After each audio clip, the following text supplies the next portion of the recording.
Asalaamu calaykum waraxmatullaahi wabarakaatu. Halkani waa e b c news now. daawadayaal ku soo dhowaada barnaamijkeenii falanqaynta e b c news now oo aad inta badan naga daawataan habeen kasta.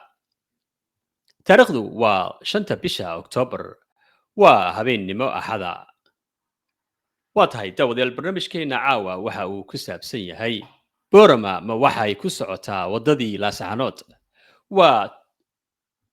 taitalka aanu u bixinay barnaamijka caawa. boorama ma waxa ay ku socotaa waddadii laascaanood, waayo waxa aynu aragnaa sida wax u socdaan iyo xaaladaha hadda ay ku jirto boorama iyo salal. waa gobolka awdal iyo gobolka salal, magaalada saylac. sidaad ka warhaysaanba waxaa isa soo tarayey in dhoweedba xaaladda ka taagan magaalada saylac ee ay isku hayaan labada reerood ee halkaasi wada dega ee kala ah beesha ciise iyo beesha samaroon. isla markaana waxa ay beel waliba sheeganaysaa in ay iyadu magaalada ay dhaxal u leedahay oo ay abka ab ay halkaasi deganaayeen oo ay taariikhdeeda saylacna ay iyagu leeyihiin. haddaba arrintu waa ay ka duwan tahay arrintaasi,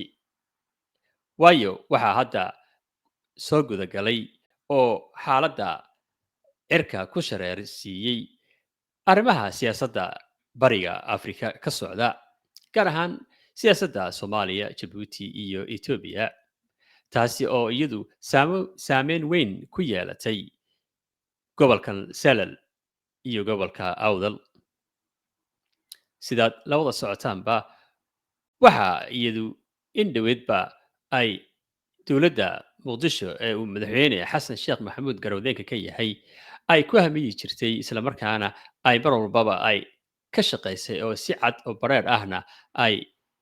publicly ula soo istaagtay in ay doonayaan in ay awdal xoreeyaan oo ay ka dhigaan maamul goboleed cusub oo ka go'a somalilan, sidii magaalada laascaanood ay ugu sameeyeen maamul goboleed gaar ah oo hadda ka go'ay somalilan inteeda kale. sidaa daraaddeed waxaa haddaba isa soo tarayey juqajuqaynta iyo ducaducaynta lagu waday sidii looga abuuri lahaa khalkhal iyo layskaga horkeeni lahaa shacabka boorama iyo dowladda somalilan, isla markaana loo abuuri lahaa in uu yimaado isku dhac si ay dadku u kacaan, shacabku u kacaan oo ay ka hor yimaadaan dowladda somalilan, isla markaana ay ku dhawaaqaan inay yihiin dad iyagu ka madax banaan maamulka somalilan oo maamul gaar ah oo ka tirsan dowladda soomaaliya. dhinaca marka laga yimaado waxaa cadeymaha arrimahaasi muujinaya oo aanu ilaa hadda aragnay oo aanu itis oo itaabsii aanu halkan idinku soo gudbinaynaa caawa, waa habka loo galay shacabka magaalada boorama. waxaynu marka hore eegaynaa bal sida bulshada loo kiciyey iyo waxyaalaha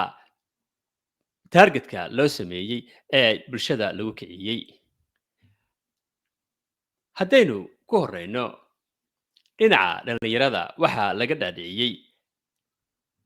qorshayaal iyo mabaadi' gaar ah oo ay dad gaar ah ay iyagu u soo qaateen, taas oo ay ugu talagaleen in ay ku kiciyaan shacabka reer awdal. qorshayaashaasi oo iyagu ah in laga dhaadhiciyo dhallinyarta in la haysto oo ay haystaan ama ay gumaystaan maamulka somalilan oo iyagu ah maamul ka soo jeeda beesha dhexe ee somalilan. waa sida lagu akhriyo dhallinyarta shacabka reer awdal. dhinaca kale waxaa kaloo loo akhriyaa bugaag ah in ay leeyihiin taariikh fog oo islamarkaana ay iyagu ahaayeen, islamarkaana uu ka soo jeedo boqortooyadii la odhan jiray adol empire oo uu hogaamin jiray ninkii la odhan jiray axmed gurey. ninkaasi oo ahaa nin soomaali ah, balse dad badan ay sheegtaan inuu iyaga asalkiisii uu ka soo jeedo reer badan oo ka tirsan beelaha Itoobiya iyo Somaliland iyo intaba isku dega ay iyagu midba midka kale ay sheegtaan inuu ka soo jeeday Axmed Gurey. Si kastaba ha ahaatee, arrimahaasi waa arrimaha la geliyey dhalinyarta oo isla markaasi lagu kiciyey oo abaabulka lagu abuuray. Waxaa iyadana dhinac socota oo iyadana taasi ka soo horjeeda beesha ciise oo iyagu sheegta iyaguna asliyan inay yihiin dadka magaalada Seylac iska leh asalkeeda, ayaa iyaguna waxa ay wataan dhaqankooda gaarka ah iyo taariikhdooda gaarka ah, isla markaana waxa ay leeyihiin wax loo yaqaano xeer ciise. Waxaa jirta in ay qoreen buug ka sheekeynaya dhaqanka xeer ciise, kaas oo lagu daray buugaagta dhaqanka ee caalamka oo dhan, isla markaana lagu diiwaan geliyey hay-adda UNESCO loo yaqaano oo iyadu qaabilsan arrimahaasi. Haddaba dagaalku halkaasi marka uu noqday shidaalka iyo dabka lagu hurinayo colaadda ayaa waxa ay ka soo onkameen labada arrimood, maadaama ay dadka reer awdal ay kici waayeen oo ay hore u dhaqaaqi waayeen. Sidii loo dhaqaajin lahaa waa in la helaa shidaalkii iyo dabkii iyo xaabadii lagu shidi lahaa. Arrintan ayaa waxa ay u noqotay arrinta keliya ee u bannaan ee lagu kicin karo si markaasi in la isku diro labada reer ee walaalaha ah ee wada degan magaalada Seylac. Isku dirkaasi markaasi waxaa ka faa'iidaysanaya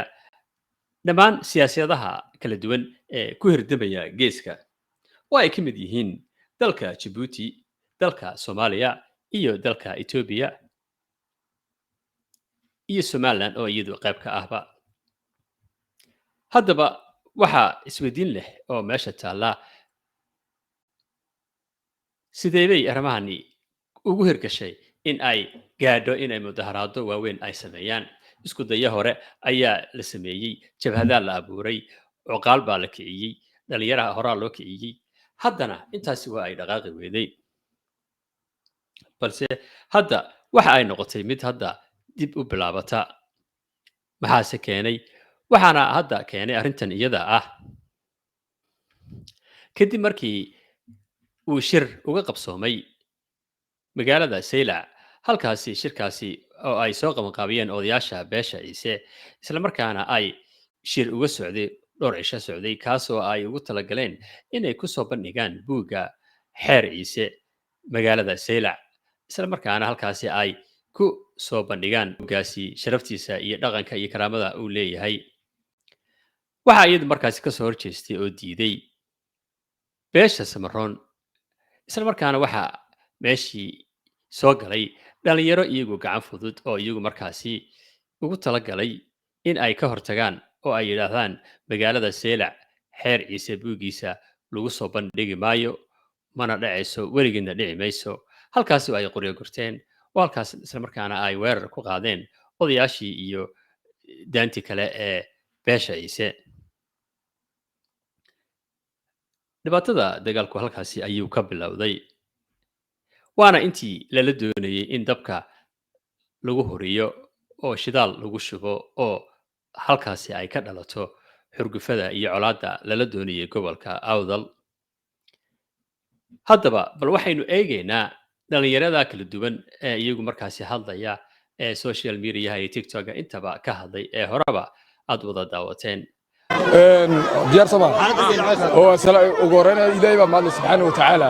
waxa weeyaan waxa la isugu yimid waa qodobka in laga hadlo. qodobka laga hadlaya waxa weeyaan waxyaalaha ugu la yaabka badan leh waxa weeyaan inay Seylac maran gasho. sidee maran u geli kartaa Seylac? sidee loo odhan karaa xeer ciise lagu soo bandhigi karaa? waxyaalaha kale idin sheegay hor hal mid baan idin ogeysiinaya. waar lix halkaad ku joogtaan dagaal laabta ka ogaada. waar lagu loqontaa tii leedin jaro lagu meersha. waar diyaar baan u nahay niyow, waad maasantiin. waa tahay saad arkaysayba inankaa dhalinyarta ah waxa uu aaminsan yahay iyo sida uu ugu socdo ugu heelan yahay in uu dagaal ku qaado magaalada Seylac. Iminkana bal waxaynu eegaynaa dhinaca haweenka, iyaguna waxa ay leeyihiin. nimana u doonayn maxaan hadalka deeqsiiyey ma degdega ee xaajada maxaan ugu dulqaad yeeshay qosol dabacsan daymaan dabuuba gelin hadal dubaaqiisa qosol dibadda yaal oon ka iman dhuunta dacalkeega kanaan degay kanaan door ka biday kani dambaan mooday waxaan dood kaftanag sheekada ugu duleeyaaba dabinkaan ku dhagay maalinkuu degelka soo saaray intii oon dawaarka u rogaan xeelada u daaji war waxaan leeyahay haddaad ugu soo ballan qaado Jabuuti in xeerka Ciise lagu qabto maanta labaad gudboon ama Samaroon iyo awal ba dooranaysa ama xeerka Ciise inta wax ma dhaafsan ma jirto laguna wada hadlayo horta ilaaha raxmaanka nabadii aan halwaaha noogu bariyo ilaaha boqorkii haddii maqaalada la iga gutana ilaahay baa igu leh haddii kalena ta dhacda dhagaha faraha la gelinaya awlaada yaryar ee maanta haddii ilaahay yidhaahdo in la xidhxidhay ee halkaa la geeyey sida ugu dhaqsaha badan leh waa in loo soo daaya anigoo ku hadlaya waa tahay sidaad wada arkaysaanba waa haweenkii oo iyagana la kiciyey oo isla markaana la yidhi ka kaca fadhiga oo dagaalka gala bal haddaba aynu eegno dhinaca odayaasha iyagu qudhoodu oo aan ka yaraysan waxa ay ku hadlayaan odayaashaasi iyaga qudhooda aanu eegno oo dhulkiisa ka qaadayo boorama inaan habar yoolisu keenay inaan ciisu soo raaciyey xagguu daygada bursigii halkuu joogaa miyaanay taasi inay caddaynayn inuu isaaqu ay dee col inagu wadaan col ku wadaan gada bursi waa dagaalkaa maanta halaa ka dhacay dan kuumaha isaaqow dani niimaha dagaalkaa dhacaya annaguna maanta waanu tegaynaa waanu iska celinaynaa reerkan dee waan iska celinaa haddaad soo raacdeen de waad raacdeenbe waan diyaar baan u nahay ciisena haddii dawlad loogu xilanayo dee anigu dawladdiisa xigama gelin anuu dhulkayga anaa leh anaa degan awalba dee waxaan abtinimo iyo waxbaan ku joogay hadduu sheegtay ugaaska ay leeyihin xagguu joogay xaggee lagu caleema saaruu joogay waar ma ogolin hadduu islaa naga hadhayso ogolaan mayno madaxweyne waxaan kuu sheegayaa haddaad doonaysa anagay isku hay dhifato anagay ciise yeeli mayno waa tahay daawadayaal sida wada aragtaanba odayaasha waxa ay leeyihiin waxa isku kaaya dhufanaya oo isku kaaya diraya waa isaaq oo uu hogaaminayo madaxweynaha Somaliland waa sida ay hadalka iyagu u dhigeen tani waxay ka dhigan tahay waa waxyaabaha keenaya in Somaliland lagu kiciyo shacabka reer Boorame isla markaana la nacsiyo dowladda Somaliland hase yeeshee dowladda Somaliland iyadoo qudheedu far ayaa ku godan waayo odayaashan waxa ay ka cabanayaan waxay leeyihiin barasaabkii gobolka Awdal waxaa laga dhigay nin ka soo jeeda beesha dhexe oo ah beesha isaaq isla markaana waxa kale oo uu barasaab uga dhigay nin ciise marka Samaroon meesha kuma hayno xil u hayaan ay leeyihiin oo dowladdii meesha gobolka labada gobol ee Salal iyo Awdal kama muuqano waa gar odayaashu marka ay leeyihiin sidaasi balse ujeedka dowladdu ay ka leedahay inagu ma garan karno waa siyaasad dowladda iyadu u taala oo qorshahan iyadu samaysatay waa tahay haddaanu odayaashan aanu ka gudubno arrintooda odayaashu waxa ay qayb ka yihiin iyagu qudhoodu abaabulka iyo kicinta waayo haddii ay shacabku dumarka iyo dhalinyartu iyo haweenku la kiciyo oo ay dhibaato soo gaadho ama la xidhxidho ama dhaawacmaan ama mudaharaadaan oo la xidhxidho oo dhibaato soo gaadho waxa ay u imanaysaa arrintu waa iyaga taasi ayaa keenaysa inay iyaguna ay kacaan oo markaasi ay ka xanaaqaan arrimaha socda iyo wacyiga jira waa tahay bal imikana waxaynu eegaynaa xaaladda guud ee gobolka sida uu hadda u socdo oo isagu markaasi ay ciidamadu aad ugu qulqulayaan Boorama iyo Saylaba labadaba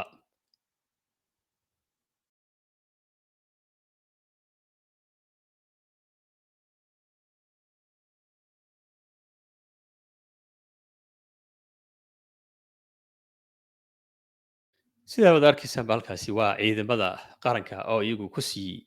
qulqulaya oo magaaladaasi Saylac gaaray iyo magaalada Boorama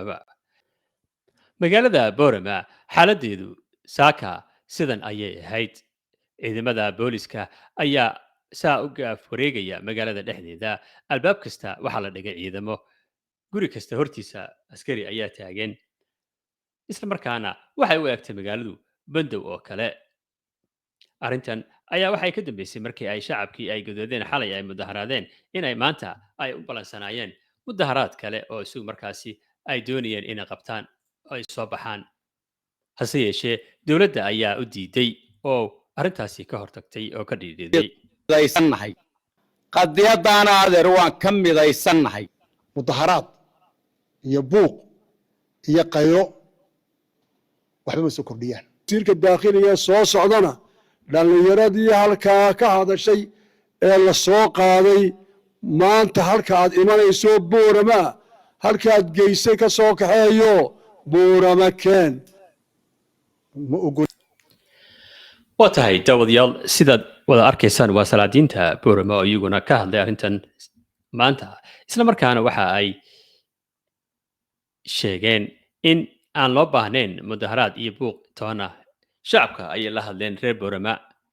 dhinaca kale dowladda ayay la hadleen gaar ahaan waxay ula hadleen weliba si gaara ula hadleen wasiirka arrimaha gudaha oo ay amar siiyeen amarka oo ahaa sidaad dhegihiina ku wada maqlayseen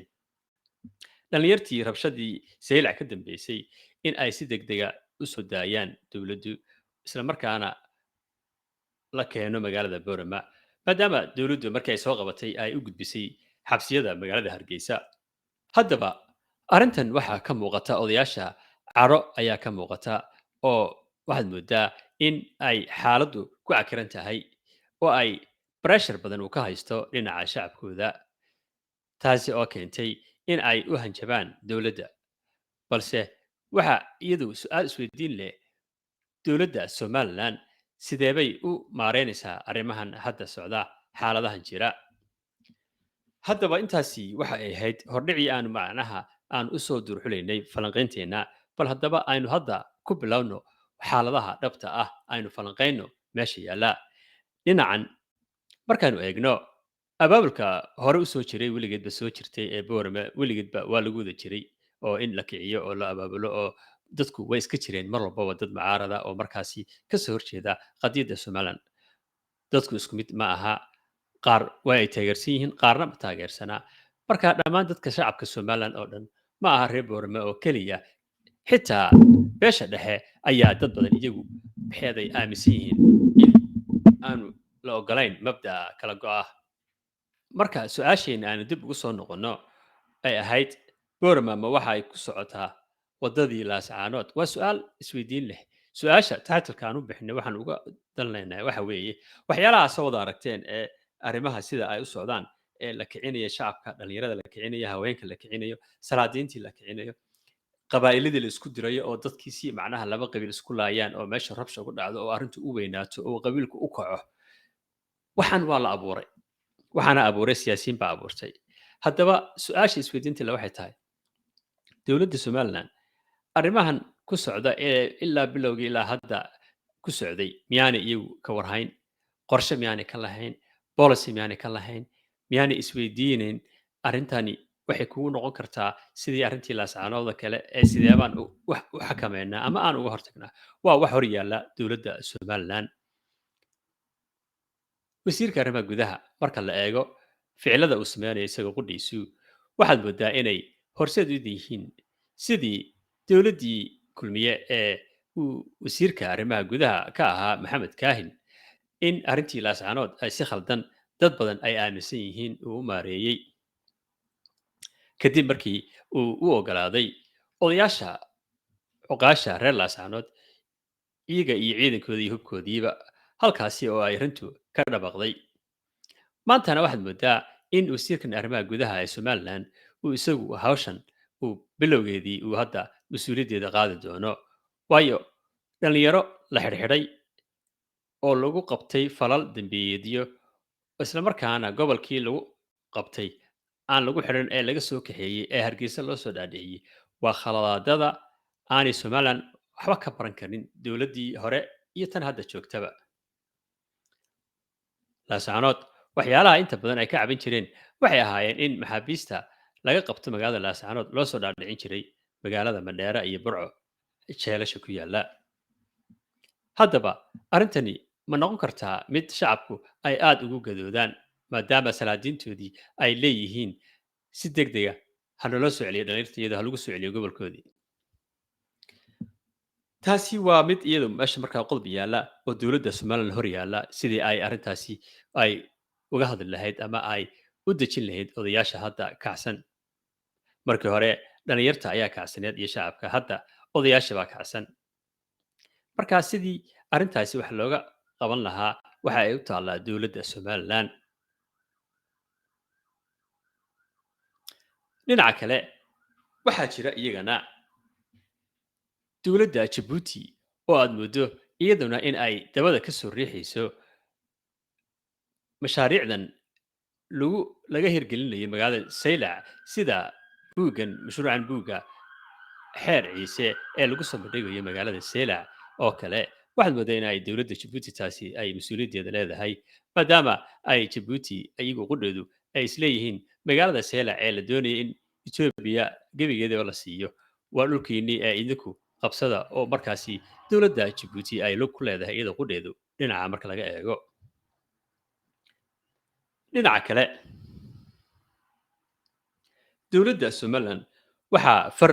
ay ku godan tahay madaxweyne cabdiraxmaan maxamed cabdulaahi ciro tiimkiisa iyo golihiisa wasiirada iyo kooxda xisbigiisa sababta ay u maareeyeen in gobolka selal ay arrintan maamulka gobolka selal ay u dhiibaan nin ka soo jeeda beesha dhexe iyo nin ka soo jeeda beesha ciise oo keliya oo markaasi laga saaro beesha samroon meeshaba arrintaasi ayaa iyaduna ah arrin far ay ku godan tahay oo u baahan in la falanqeeyo oo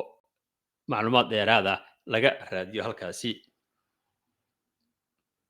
waayo waxaad moodaa inay tahay wax qorshaysan oo hore loo sii qorsheeyey arrimahani oo markaasi maamulka meesha joogaaba ay arrimahan iyagu ka shaqaynayaan wax caddeena uma hayno laakiin macnaha waxaanu falanqaynaynaa sida ay wax u dhacayso maadaama odayaashii ay ka cabanayaan in dadka maamulka haya aanay loo kala eexday oo dara gaara laga kala leeyahay waa sida iyagu hadalkooda u dhigayaan odayaashaasi waxa ay leeyihiin waxaad naga raacdeen ciise isaaqow haddii aad ciise naga raacdeen marka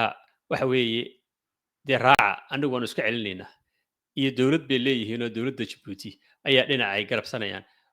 marka waxaad aragtaa halkaa dhaliisha ka soo baxaysa ee ah in ay tabanayaan beesha samaroon habka loola dhaqmayo arrimahan ayaa waxaa la odhan karaa waxa ay noqon karaan arrimahani kuwa iyagu markaasi kiciya shacabka oo markaasi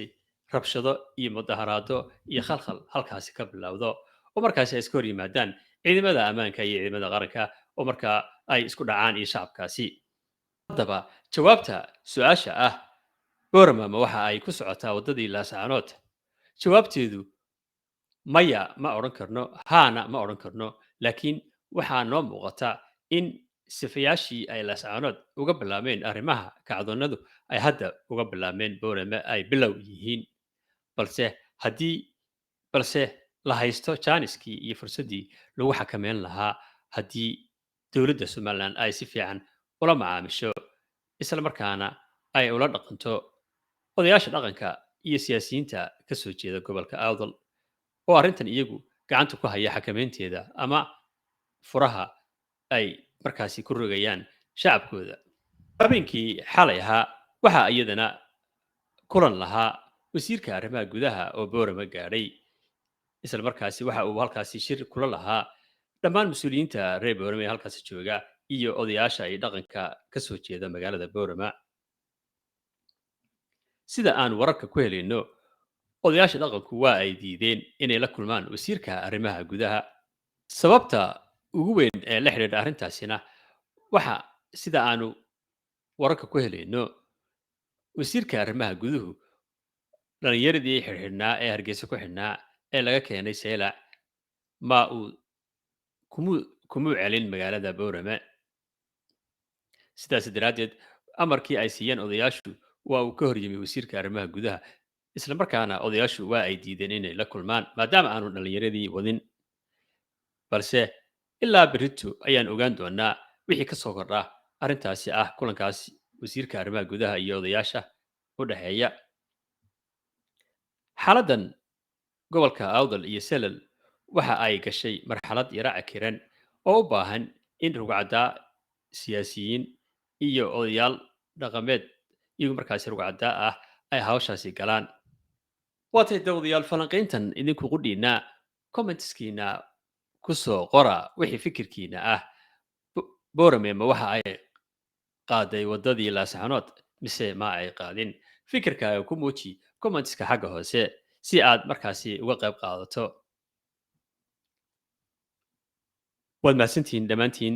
intaa ayaanu kusoo gebagabeynaynaa falanqaynteenna caawa intaaynu dib u kulmi doonno waa mustafa cabdullaahi ownileh isma dhaafno